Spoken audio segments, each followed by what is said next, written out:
আজ আমরা পড়ছি লিমিটেশন অফ স্টাডিজ। লেখাপড়ার খারাপ দিকগুলো কী কী দেখো। ফ্রান্সিস বেকন এসে উল্লেখ করেছেন দি ইম্পর্টেন্স, গুরুত্বটা, কিসের গুরুত্বটা, of reading, writing and learning in an intellectual way, একটা বুদ্ধিমত্তা ভাবে।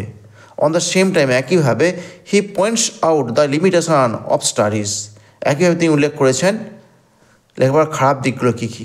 দেখো প্যারাগ্রাফ কী লিখেছি আমি, দেখো। এক্সেসিভ স্টাডিজ, অতিরিক্ত পড়াশোনা, ক্যান লিড ওয়ান, পরিচালনা করতে একজনকে লেজিনেস, অলসতার দিকে। যদিও studies enhance the knowledge of delivering speech, যদিও লেখাপড়া পারে বৃদ্ধি করতে আমাদের কথা প্রদান করার ভঙ্গিমাকে। The real life can not be controlled only by studies, প্রকৃত জীবনটা নিয়ন্ত্রিত হয় না শুধুমাত্র লেখাপড়া দিয়ে। এবার যুক্তি দিয়েছেন, দেখো। An educated persons is humiliated, একটা বিজ্ঞ লোক অবহেলিত হয় হোয়েন হি পারফর্মস, যখন সে সম্পন্ন করে এভরিথিং, সব কিছু বাই রুলস, নিয়ম মেনে। মোর ওভার, এছাড়াও দি ইগনোরেন্ট অ্যান্ড ক্লেভার পিপল, অজ্ঞ লোক এবং চতুর লোকেরা, আর আনফ্যামিলিয়ার, হয় অপরিচিত, টু স্টাডিজ, পড়াশোনার সাথে।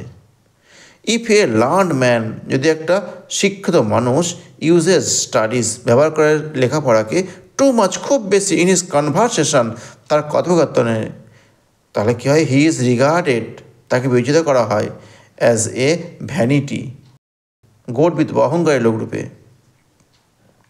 Studies should be balanced by practical experience, লেখাপড়া উচিত সমতা বজায় রাখা একটা প্র্যাকটিক্যাল এক্সপিরিয়েন্স, মানে হচ্ছে তোমার বাস্তবসম্মত অভিজ্ঞতা নিয়ে। উইদাউট ন্যারো সেলফ এস্টিম, তোমার সংকীর্ণ আত্মকেন্দ্রিক সম্মান বা আত্ম অহংকার না নিয়ে। দাস বেকন এমফেসাইজেস, এইভাবে বেকন উল্লেখ করেছেন দি প্র্যাকটিক্যাল অ্যাপ্লিকেশানস অফ স্টাডিজ, বাস্তবধর্মীভাবে প্রয়োগটা লেখাপড়ার, ইন আওয়ার লাইফ, আমাদের জীবনেতে। অ্যান্ড হিজ প্রেজেন্টেশন, তার উপস্থাপনটা, ইজ, হয়, supreme, to all time to come, সর্বকালের জন্য, যত সময়ই আসুক না কেন, সবসময় তার উপস্থাপনটা হয় সুপ্রিম। এইটুকু। যদি আরও ভিতরে পেতে চাও, চ্যানেলটিকে সাবস্ক্রাইব করো, এবং যদি কিছু জানার থাকে কমেন্ট সেকশনে কমেন্ট করো। Bye bye.